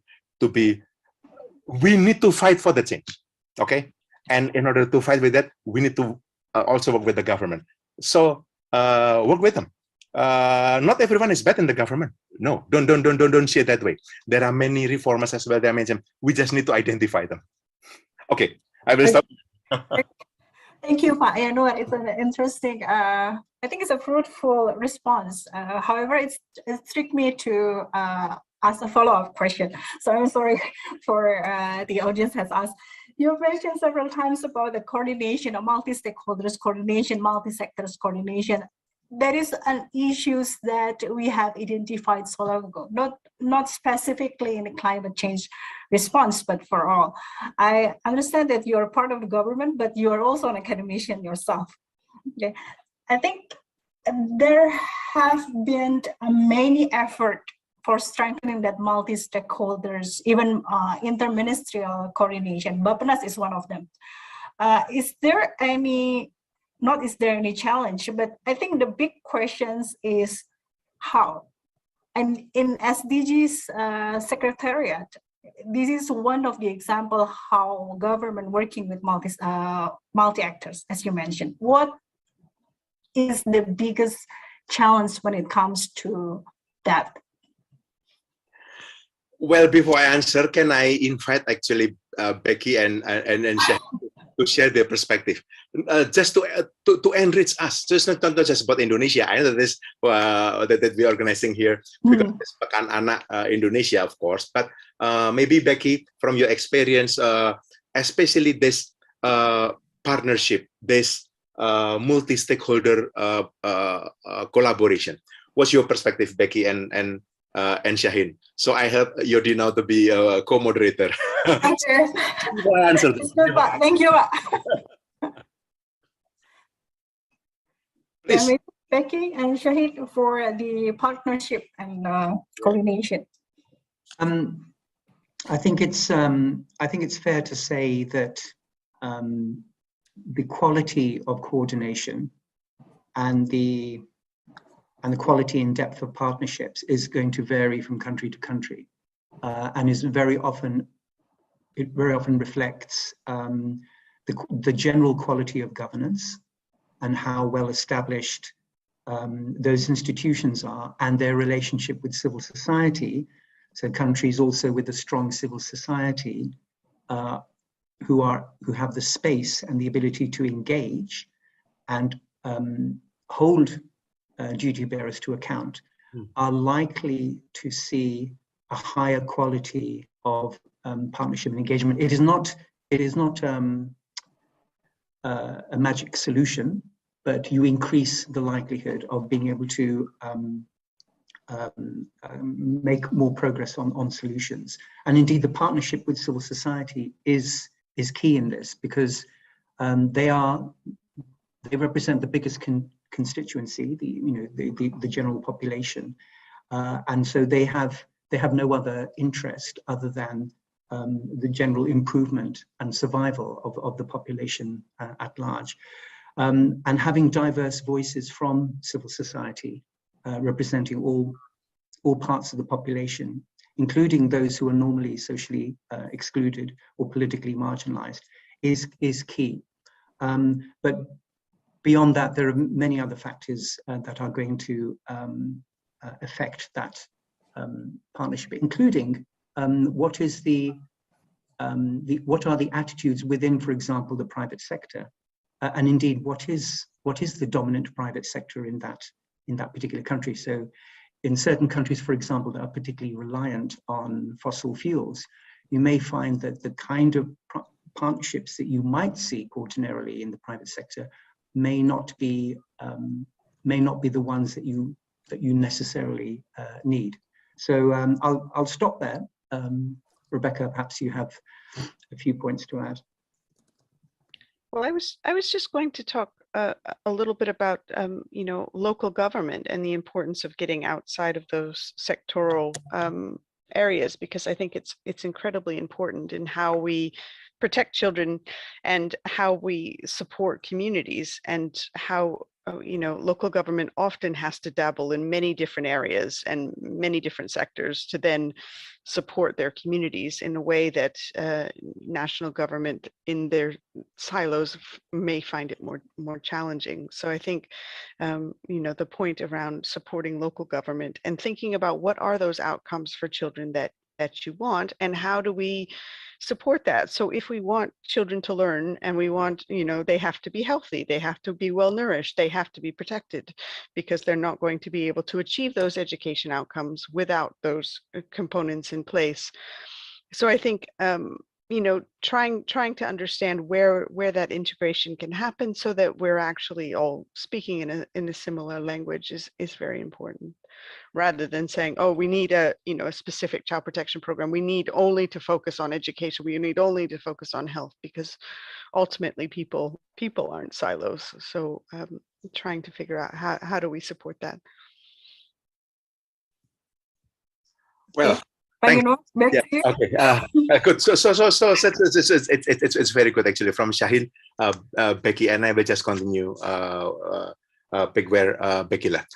I think I agree, but that kind of understanding, that kind of the feeling that we are on the same page when we talk about the children needs,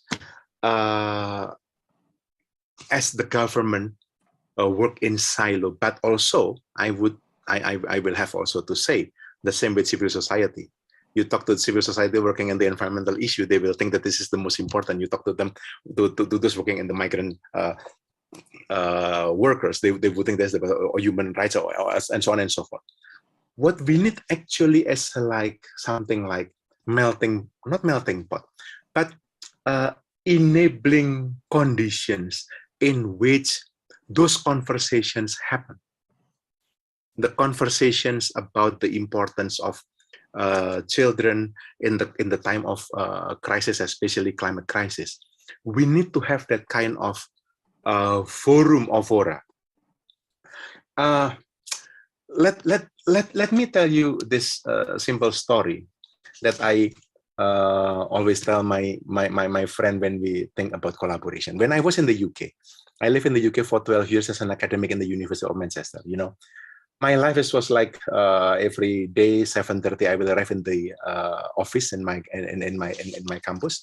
I was a lecturer in the university, and then around 10 o'clock we will have coffee, and then around 12:30 we'll have lunch, and then around 3 to 4 we will have another coffee or tea in the afternoon. In the UK, tea is very, very important, and then leaving the office around 5. In every building in the University of Manchester we have cafe. In my building, every other store, we have coffee machine. One day, at the 10 a.m. coffee morning, I did not show up. After coffee, my director came to my office and asked me, Yanuar, where were you? Why didn't you join us for coffee? I was thinking, why a director is bothered about me joining coffee in the morning? But then I realized, because we work in our offices, we do not really interact. Those interaction is enabled by coffee. It is through the coffee session we talk about ideas, about new papers, about new publications, about new proposals, about new ideas, about new students, things like this. So it is not about the coffee, but it is the enabling conditions in which those conversation happens. The same with this. When I was Deputy Chief of Staff in the Office of the President, I tried to organize this kind of forum, inviting different parties together, especially when we face difficult issues. Because sometimes it is just this informality that you can speak together directly. If you are in an official meeting, Save the Children sitting on the other end of the table, and then the government here, it's very different compared to if I invite Yodi or Tata over coffee, right? And this kind of conversation needs to happen. So I would suggest, because it's not happening by Yodi in Indonesia, whether that's the Ministry for Child Protection, KPPA, or Ministry of Environment or Ministry of Education, why don't Save the Children start this? Why don't you initiate? Like coffee morning, say every last Friday, every month, we will have coffee morning in Save the Children office in Jakarta. Coffee morning, just 1.5 hours, no seminar, no serious talk, just coffee and banana fritters, right? Pisang goreng and coffee. But then you engage with all stakeholders, civil society, media, academician, government, and we talk about what do the children need. You can even invite young people, children, to come. That forum is badly needed, and it is missing. I'll stop here. Thank you, Pak. So for the decision for having coffee session, Pak Tata is here, and that is my place to respond. But I think we can also have coffee session with Pak Yanuar, yeah? Bapenas, yeah? So for all of the participants asking about governments and CSO roles, we can talk together over coffee. Okay, leading to our second topic for discussion. All of you also emphasize that different impact of climate change to different groups of children. And there are children who is more vulnerable, the disadvantaged population. So there is a question here, how can we, again, as government and also CSO, strategize our effort in helping those groups to encounter their challenges with very low resources? Becky, I handed the questions first to you. I mean, I think it's, first of all, trying to figure out who's missing. So who isn't going to school, who isn't being able to get a birth registration, who is more likely to be missed, because though, you know, trying to understand who are we trying to target, and then what is it that they need? You know, how are we supporting their needs so that they can better help themselves? And I know one of the questions was on cash and voucher assistance. I mean, Indonesia has a lot of really interesting social protection programs with how do we support families to help themselves and to help their own children? And sometimes we think, oh, well, we'll just do, you know, this one intervention, we'll give them a flyer, we'll give them a presentation about what they need to do, rather than thinking about what's preventing them from doing it in the first place. So, you know, is it transport cost? Is it, you know, they have to migrate farther to work, or all of those different things where social protection funding can be that safety net that can help them to get back to doing what, you know, supporting their children, giving them more time to be with their children, making sure that their children are able to go to school and not engaged in child labor, and those kinds of things. I do think it is quite important. But trying to understand what the communities are needing and what are the specific barriers for children, you know, whether or not it's single mothers not being able to register their children for a birth certificate. Those are the kinds of challenges that people face on a regular basis. And if we don't really consider what are the problems, is it just simply a bureaucratic issue? And then we just need to try and figure out what can we be doing to advocate around that? What is stopping people from being able to achieve the, you know, supporting their children in a holistic way? Okay, thank you, Becky. There's a follow-up question on how do you think how effective is cash and voucher assistance addressing that issues? I think there's lots of studies about the benefits of cash and voucher assistance, including, and we've been doing a lot more studies on, you know, cash and voucher assistance plus parenting programs, cash and voucher assistance plus protection, cash and voucher assistance plus education. What are the added benefits of doing both and combining interventions together? There's been lots of studies that have shown that cash and voucher assistance does reduce violence against children, you know, but we do need to sort of look at the evidence base a little bit more and see if it is, you know, supporting the well-being of children, that the outcomes for children are improved. But there is a growing evidence base of the benefits of really empowering families to then spend the money in the way they feel best, rather than just giving donations. Okay, thank you, Becky. Response or action for addressing the vulnerable children? But I think Becky covered it quite well. I've just reinforced the point that at the strategy and policy stage, right from the outset, before we even get into designing, activities, we need to make sure that those vulnerable groups have been identified. And in this, donors can play a role, governments can play a role. Everyone needs to hold each other accountable to make sure that when we are then designing our interventions, that we have very carefully studied, and then based on that evidence, we are effectively reaching out to the most vulnerable groups and to children within those groups. Okay, thank you. Pak Yanuar, because cash voucher assistance program Keluarga Harapan is also part of the government strategy in this in your presentation for SDG 1 and 2. Do you have any comments on this? Thank you. I think while on the one hand it is or it has been, at least in Indonesia's case, over the past 5 to 7 years, the effectiveness is there. Of course, in any endeavors like this, we have always in the normal curve, we have this inclusion and exclusion error, and I think the government has been trying to address that. I agree with Becky about the effectiveness of this kind of social protection or social safety net support.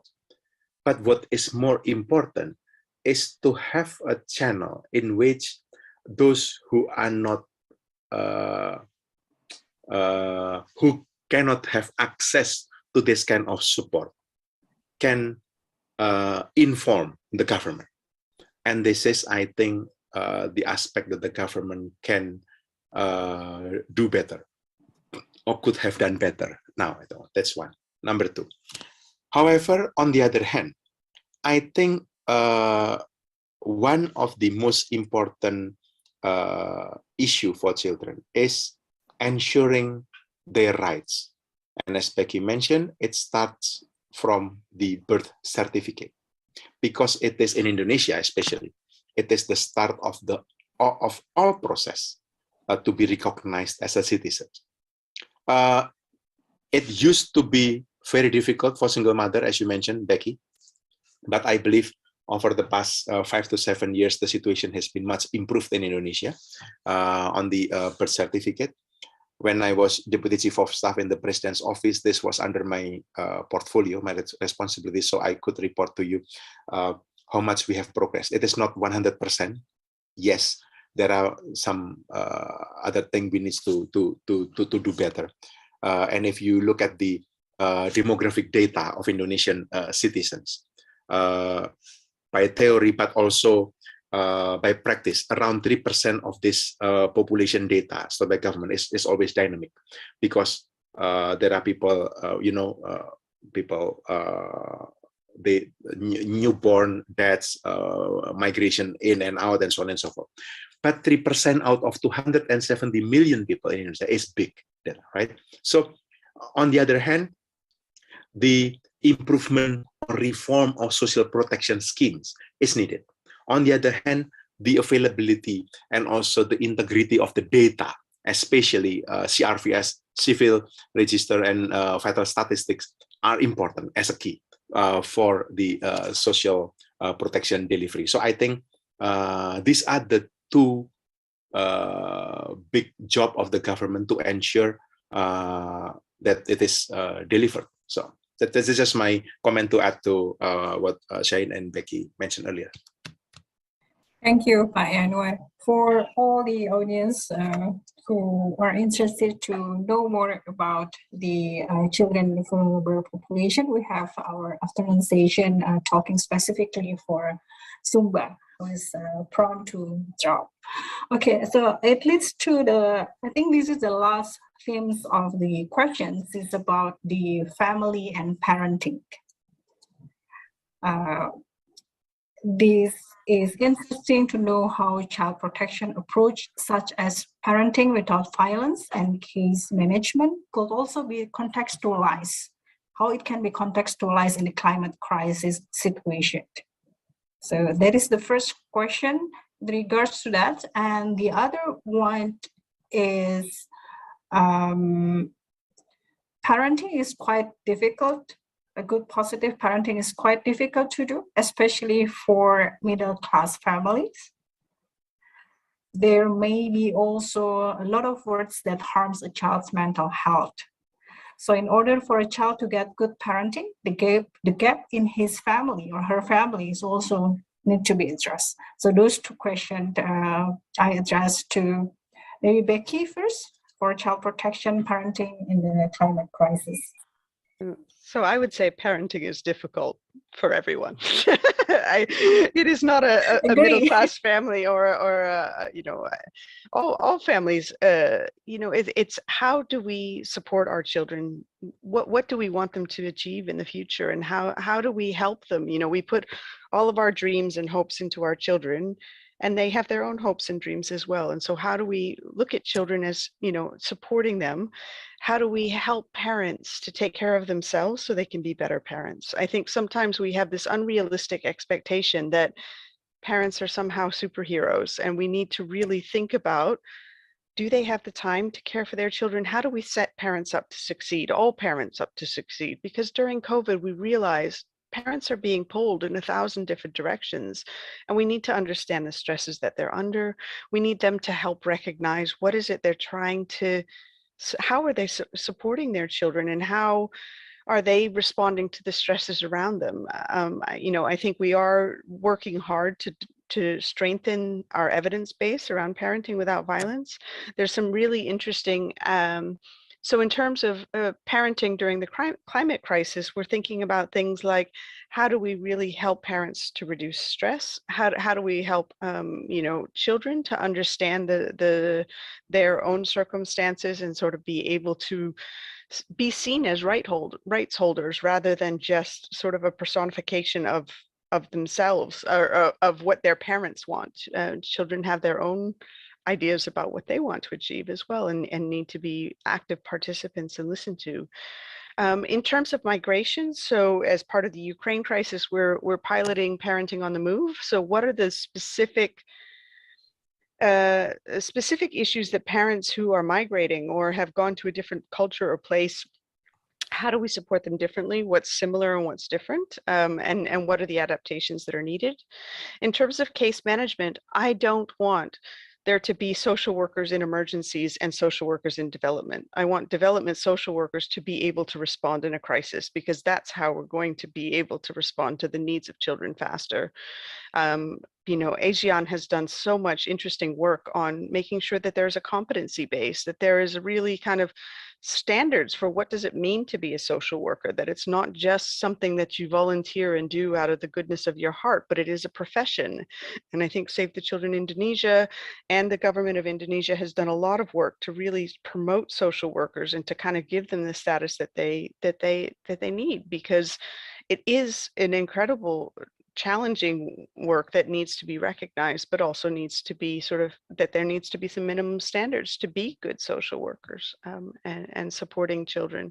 So in terms of case management adaptation in the climate crisis, I would say making sure that there are, you know, that those standards are applicable regardless, that we're not waiting. Again, just like we're working in different sectors, we often work in development or humanitarian. And COVID has taught us, and climate change is teaching us, that there isn't a divide, that your development context tomorrow can be your humanitarian disaster, and we need to be able to respond ourselves rather than waiting for other people to come in and save the situation.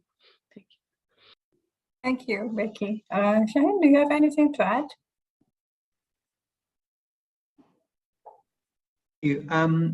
I think it's a useful starting point for all of us, for example, on this panel, and for I imagine many, perhaps most of the people who are listening to us, to remember and remind ourselves that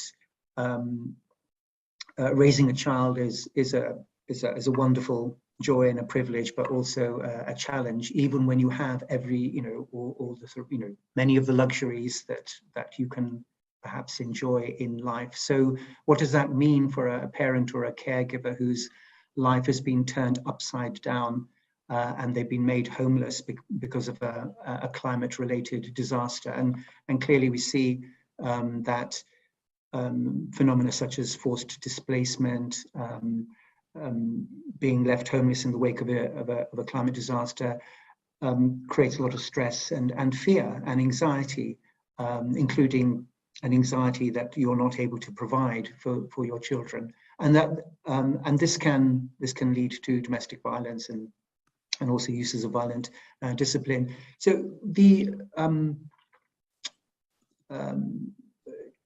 efforts to address mental health and provide psychosocial support are now a key component of Save Children's work. I believe we first created our child-friendly spaces in the aftermath of the 2004 tsunami in the region. And then since then, we've developed our learning and our knowledge in order to strengthen our ability to build resilience and well-being. And I think that this is, in general, this is an area that has been growing and trying to draw on lessons, and it should form a key component, particularly for those agencies who are, and indeed governments and authorities who have multiple mandates and are able to build this approach into their wider efforts to address climate crisis impacts. Okay. Thank you, Sahin. Pak Anwar, you have anything to add? Because yeah, I know. you see the Q&A spot here, it still emphasizes that it is where we need governments to support families' mental health. And okay, so let me comment from the perspective as someone who used to be working at the government, or still a bit at the moment, and also as a parent. I have 17 years old daughter and 15 years old son. Difficult age, as you can imagine, right? Teenagers. I think, well, I don't have any special education in children. I just a learning parent who keeps learning through my interaction with my children, with my kids. But I think they need the presence of their parents, especially when they have questions, when they need to learn. I don't know how, but my daughter, who used to be a musician and was interested in academic world, somehow then she turned into environmental activist. I don't know why and how it happened. But then she talked to me a lot, and I realized that just by being there for them is important. They know what I'm doing, and I think, and also my wife, of course, and in fact, most of the credits go to her, not to me. But I think this kind of interaction, what is the most important? Do you really want the government to come and intervene in the space between you and your kids? I don't. When I read in this Q&A that the parents needs to be educated, I don't think that's the job of the government. The awareness about climate crisis is there for the government to tell the citizens, and parents are citizens. Parents should be concerned citizens. But the way the parents interact with their children, the way they create their own safe space within the family is their private space. I don't think that the government needs to come and address, hey, parent, you are not yet, you don't have enough literacy for climate, then you have to attend this kind. No. I don't think that's right. I don't think. So what I think it is important is that this awareness needs to be, pushed by the government, yes, by different sectors, yes. When it comes into family, what it's needed is the safe space for interaction between parents and children, between themselves, to talk.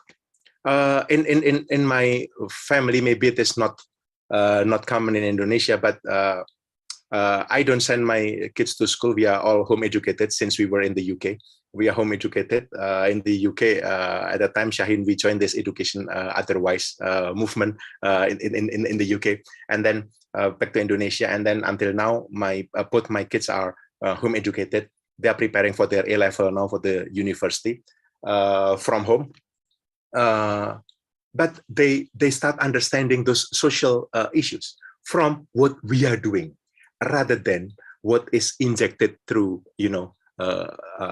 educational information from others. So, for example, when we eat together, we eat, mindfully. You finish what you have on your plate because we know that the food waste out there is this. So things like this, I think, what builds this awareness. So again, I don't think the government needs to come to your home to intervene what you're doing with your kids. No, I disagree. But you're welcome to my home, to intervene. Okay, thank you. That's concluding our discussion session. Thank you for all the audience and also our speakers. I would like to invite all of our speakers to say a final remark before we concluding this webinar. Please, Becky. I'd just like to thank you for putting a spotlight today on child protection, child resiliency, and also climate change, and seeing how we can be more responsive going forward. So it's been a very interesting conversation, and I look forward to seeing what happens in Indonesia. Thank you. Thank you, Becky. And Shaheen, do you have any remark? You're still on mute, sorry. Thank you very much. I'd like to leave everyone with perhaps three messages or thoughts. The first is that the threats that children face from the climate crisis are huge, and they're a growing reality. There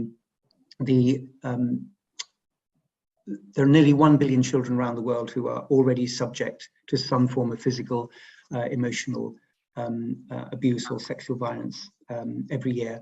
And the climate crisis is only going to make this worse. So secondly, that means that urgent action is needed, not only to address the root cause of the problem of global heating and the climate crisis, but also to address its impacts. And that thirdly, as we've mentioned a couple of times, and a couple of different speakers have mentioned today, that as part of efforts by the government, the private sector, development organizations, and society as a whole, we must listen to children and youth. It is their lives that will be most affected. And so we need to support their fight for their own future, but also the future of our world. Thank you. Thank you, Mr. Shaheen. Yanuar? Already very strong message from both Becky and Shaheen. just want to add one thing. Mm-hmm. The future belongs to these children, not to us. So I think we need to do our best, as Shaheen mentioned, to support them, to shape the future. The future is not there to be predicted, nor to be forecasted. The future is there to be shaped by us, and we need to shape it with a clear conscience, with a clear awareness of what is going on at the moment and what we need to do, not only for us now, but especially for the children, the owner of our future. Thank you for inviting me here. Thank you. Thank you for all speakers. So all the participants, I would like to say thank you. So like all the, we agreed that the climate crisis has a real impact on children, and this needs a collaborative effort for addressing the impact on it. Maybe the time is for us to think what can we do instead of what others can do for this. So with this, I conclude this session, and I hand it back over to Yanti. Thank you. Thank you. Thank you very much, distinguished speakers, ladies and gentlemen, as we come to the end of this international webinar on Child Protection Virtual Learning Event celebrating Indonesia National Children's Day 2022. Please allow me to thank everyone for your active participation throughout the sessions on the matters that concerns us all. In the last few hours, we have heard the invaluable presentations on protecting children from climate change through building resiliency from international, global, regional, and to Indonesia perspective. In closing, I wish to thank all the speakers and, of course, our moderators, Bayodi, for the support in Child Protection Virtual Learning Event celebrating Indonesia National Children's Day 2022. It is my hope that we will continue to join hands as we implement initiatives and activities to promote and protect the rights of children across all sectors. Thank you very much. Terima kasih and good afternoon. Terima kasih Pak Yanwar, terima kasih. Terima kasih. Thank you very much. Thank you very much. Terima kasih. Terima kasih semuanya. Thank you, everyone. Terima kasih, Wak.